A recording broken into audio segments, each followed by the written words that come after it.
boobu parce qu'on voit que même Sangomar mu ngi contribuer bu baax a baax ci taxawaayu Woodside au plan international sur ces résultats am na impact positif boo xam ne am na ko ci donc finalement Sangomar potentiel bi de plus en plus dafay nekk potentiel boo xam ne dafay raw suñu njort ban xalaat nga ci am ban commentaire nga ciy def. waaw je pense que am pétrole ak gaz ci réew yokkute la ndax dina permettre ñu def ce qu'on appelle une économie de rente quelque part maanaam xaalis la boo xam ne day ñëw di daanu si di dugg ci gafaga réew mi sans pour autant que mu am forcément à la base production lu mel ni par exemple mbay wala yu ni mel maintenant économie ci chaîne de valeur bi maintenant rente yooyu noonu il faut que ñu non seulement faut pas que mu pervertir notre économie maanaam jël ko mu dépendre juste des rentes et que ñu fàtte yeneen secteurs yi nga xamante ni bii ñoom ñooy les véritables secteurs productifs. secteurs dérivés yi. voilà les vrais secteurs productifs comme le secteur primaire. d'accord d'accord comme le secteur primaire comme le secteur secondaire. nga xam ne ñoom ñooy contribuer. lu ci ëpp ci PIB bi. maintenant bu ñu jëlee contrat pétrolier ak gazier yi. je pense que dafa am benn lu ci nekk loo xamante ni bii day tax bu ñu annoncé chiffre yu ni mel dañ ciy kontaan mais dañuy xam ni itamit aussi jaragul trop ñuy tàccu parce que boo xoolee les contrats pétroliers day am ñaari phase yoo xam ne moo ciy nekk day am le cost oil am le profit oil partie cost oil boobu nag lu ci bëri maanaam ci production bi ay remboursement d'investissement lay nekk donc opérateur privé yooyu bu ñu ñëwee ci réew mi def recherche ba gis pétrole exploiter ko dañuy rembourser d'abord les coûts d'investissement après ñu doog a jël li nga xamante ni bii mooy li réew mi di am ñu doog ko commencer di ko ci jox en tout cas au départ li ci ëpp ci ay coûts d'investissement lay dugg bu ñu demee nag ba ci kanam plus la production évolue et plus il se rembourse plus ñu commencer di mën a séddoo ak réew mi nga xamante ni bii moom moo leen accueillir ce qui est normal parce que ñoom ñooy investir quand même seen xaalis c'est presque 5 milliards de dollars d'investissement c'est beaucoup d'argent c'est des milliers de milliards de francs CFA yoo xamante ni bii ñoom ñoo jël quand même seen alal dugal ko ci donc loolu c'est normal maintenant pour man le défi majeur pour l'État du Sénégal c'est le contrôle des coûts maanaam coûts yi nga xamante ni bii moom la opérateur yooyu di annoncer ne ñoom loolu la ñu investir il faut qu'on ait la capacité de bien surveiller ces coûts-là de sorte que ñu xam ni buñ nee dërëm lañ ci dugal ñu xam ni effectivement dërëm boobu noonu lañ def ci investissement yooyu ça a été remis en cause par le gouvernement. ba ñu jotoon ci def benn évaluation. exactement je pense que les évaluations sont en cours. mais en tout cas pour moi le défi majeur. c'est le contrôle des coûts. parce que bu ñu contrôler coûts yi ci la ñuy mën a xam véritablement lan lañ dépenser. te ci la ñuy fexe itamit aussi ba kenn bañ ñoo nax. voilà donc pour man aujourd'hui c'est bien c'est une bonne nouvelle la production se poursuit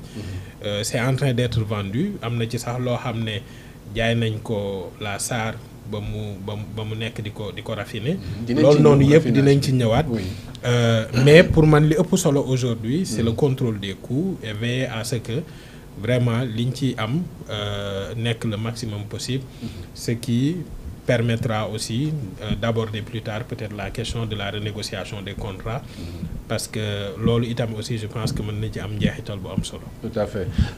Clédor yaa ngi ko wax nañ ko fi ba tàyyi li nga xam ne moom la Sangomar contenir en termes de réserve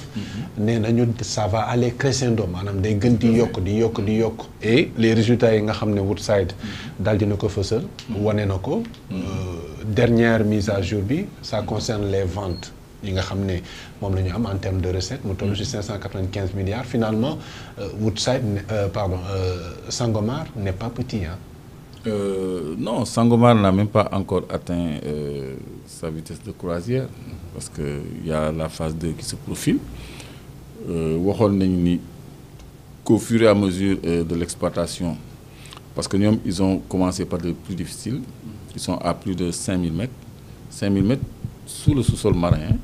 Boo ci boolee le niveau de l'eau, c'est plus 2850 mètres carrés, donc presque 6000 mètres la ñuy dem. Donc au fur et à mesure ñuy remonter dañuy capter yeneen réservoir, donc seen production day yokk. Donc il faut mettre une autre plateforme pour capter cette augmentation de production. te loolu mu ngi suñu kanam te loolu mooy phase 2 bi. Donc phase 1 bi on n'a pas démarré par 100 000 barils, on a démarré je crois par 75 000. Après la ñu atteindre les 100 000 barils jour yi nga xam ni moom moo conforme ak plan de production bi Phare Limited déposé woon avant Woodside. Donc ñu approuvé woon ko en 2019. Léegi donc il y a de bonnes nouvelles devant nous. Lii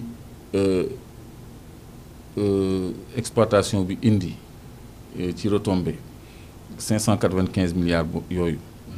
Il faut les analyser à la lumière des termes de partage de production parce que contrat de partage de production là parce que recherche mën nañ ko cee bañ a R bi mën nañ ko effacer léegi parce que on a trouvé donc. recherche bi du am ay coûts yoo xam ne Sénégal da koy. non phase bi yëpp la ñuy jël coûts yi. en compte. Donc loolu mooy 5 milliards de dollars yi monsieur Mbengue wax. yoo xam ne dañ ko contesté état du Sénégal da ko contesté donc ñu ngi nekk di examiner les coûts réels loolu dafay poser un problème d'accompagnement et d'encadrement des contrats pétroliers parce que bu ñu demee ba en phase d'exploitation ngay doog a évaluer parce que c'est un nouveau gouvernement qui vient aussi peut-être Macky ne l'aurait jamais fait parce que dans les coûts dugal nañ ci li leen neex yëpp donc ñu xaar ba en phase d'exploitation ngay doog a auditer les coûts pétroliers je crois que ça pouvait se faire en amont donc régime sortant bi moo ñu waroon leeralal lan la ñu teg réellement dans les coûts de production si on sait que même les prestataires seen prestation day dugg dans les coûts de production donc à GTA c'est à peu près la même chose qu'ils ont déclaré 2 fois plus je crois ils sont passés eux à 2 fois plus que Sangomar ce qui est impossible. Foofu aussi le cabinet Mazars a établi qu'il y a des surcoûts et il y a des rubriques qui ne sont pas éligibles au recouvrement pétrolier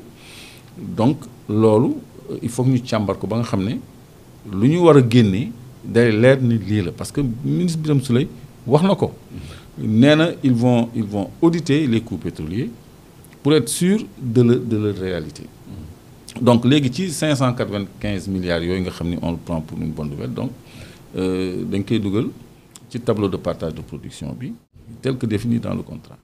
kon gouvernement bi dans son élan de transparence moom mi nga xam ni pour la première fois ñu publier rapport de production on a produit tant de millions de barils pendant telle période je crois que dans la lancée ils vont nous dire dans ces 595 milliards lan moo ci la part de l'État qui va aller au budget léegi nag il va se poser le terme de l'allocation des fonds issus du pétrole et du gaz Macky Sall dafa indi woon benn terme de partage boo xam ne yëf bukki la dëgg heureusement fonds intergénérationnel fonds 6 ak yooyu tout ça il voulait 3 tiers 1 tiers pour les générations à venir 1 tiers dans le fonds 6 et un autre tiers à l'Assemblée nationale, c'est-à-dire dans le budget. Et dans le budget de fonctionnement. Donc, loolu, je crois que moi, budget fonctionnement avec fonds 6, 2 tiers, il y a un seul tiers qui est réservé aux générations futures. Bon, ñoom mën nañ ci leb ak yooyu tout ça. Donc war nañu redéfinir loi boobu nga xam ne je crois qu'il l'a finalement pas déposé ñu répartir les revenus pétroliers nga xam ni li ci ëpp ça va partir à l'investissement parce que man je crois que le modèle ghanéen est bon parce que Ghana dañu def 6 30 10 c'est-à-dire 10% aux générations futures 60% au budget d'investissement et 30% pour soutenir la consommation. C'est les subventions dont on parle et tout ça, pour baisser le coût de la vie. Donc, lolo, je crois que c'est un modèle pour le pays en développement. Parce que nous, aux générations à venir, il nous suffit de leur réserver des blocs, le temps que nous n'ayons à même de les exploiter, à l'image de l'Angola, la Sonangol qui exploite des blocs pétroliers. Donc, Petrosen, dans le futur, réserver le blocs exploiter, quitte à signer un contrat de service en lieu et place d'un CRPP, d'un contrat de recherche et de partage de production. Les générations dans 15, 20 ans et au-delà vont en profiter parce que ça va être une exploitation carrément sénégalaise, qui retombée de l'impact. Maintenant, pour répondre à M. Mbeng sur la crainte que l'exploitation pétrole rente, rente qui ñuy déglu mooy yaakaar ci benn buntu xaalis kese ba négliger yeneen fànn yi nga xam ne mooy mbay mi sàmm gi napp gi service yeeg yooyu parce que loolu dañu gis ni dafa dal dëkk yu bëri donc Sénégal pour mucc ci loolu dañu war a utiliser suñu pétrole ak suñu gaz pour industrialiser Sénégal c'est-à-dire pour tourner l'eau. Dinañ fa ñëw parce que la SA bi mu réussir à raffiner le pétrole am na ci yenn orientation yu bees yoo xam ne le DG daal dina ko signaler pour wax ne dinañu diversifier seeni activités partant du raffinage du pétrole parce que bu ñu ko raffiner il y a une variété boo xam ne da ciy am mais également lépp lu aju ci li nga xam ne mooy dérivés yi yooyu yëpp dinañ ko exploiter dinañ ci ñëwaat ñu taxaw ci par là également. Mais j'empiète pas sur cette question. Je veux seulement chuter sur la question pour dire généralement à M. Mbeng que ce pétrole va nous servir à faire des produits manufacturés en plus des produits dérivés du pétrole. Donc, ça va booster l'économie et une rente, c'est-à-dire que le Sénégal pour développer des secteurs.